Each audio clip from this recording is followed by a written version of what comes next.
How to turn on or turn off storage share on the Samsung Galaxy S25, S25 Plus, or the S25 Ultra. First, tap on the home button to return back to the home screen.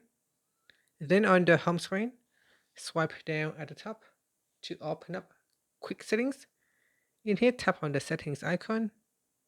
Next, we then go down and tap on Connected Devices.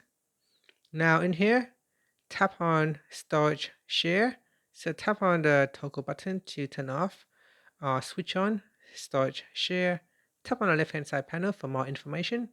And here to allow your Samsung TV or Galaxy Book to access and use the files and folders on this phone.